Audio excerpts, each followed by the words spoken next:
जर तुम्ही प्रेग्नन्सीसाठी 6 महिने ते 1 वर्ष ट्राय करून देखील तुम्हाला प्रेग्नन्सी राहत नाहीये, तर फक्त फिमेल काउंटर पार्टचे सगळे टेस्ट करून न घेता तुम्ही मेल काउंटर पार्ट म्हणजे तुमच्या हस्बंडचा सिमेन अनालिसिस पण केला पाहिजे. कारण आजकाल सिमेनमध्ये बऱ्यापैकी ॲबनॉर्मॅलिटीज दिसत आहेत. तर आपण आज बघूयात सिमेन अनालिसिस म्हणजे काय. सिमेन अनालिसिस किंवा सिमेन क्वांटिटेटिव्ह अनालिसिस ही वीर्याची तपासणी असते, ज्याच्यामध्ये आपल्याला स्पर्मचा काउंट, त्याची मोटिलिटी आणि स्पर्मची मॉर्फोलॉजी आपण बघत असतो.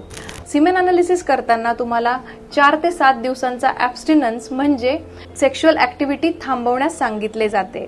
तुम्ही तुमची सिमेन टेस्ट ही मेनली IVF लॅबमध्ये करून घेतली तर जास्त चांगले राहते. सिमेन अनालिसिसमध्ये काही फॅक्टर्स असतात जे आपण नॉर्मल म्हणून सांगतो. तर त्यामध्ये तुमचा सिमेनचा काउंट हा 16 to 20 मिलियन्स पर ml असायला हवा. टोटल काउंट हा 39 मिलियन्स पर इजॅक्युलेट पेक्षा जास्त असायला हवा. टोटल मोटिलिटी ही 40% जास्त असायला हवी आणि प्रोग्रेसिव्ह मोटिलिटी ही 30% जास्त असायला हवी.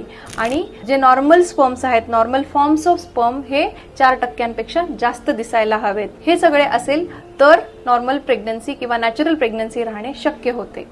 For more such information kindly follow us.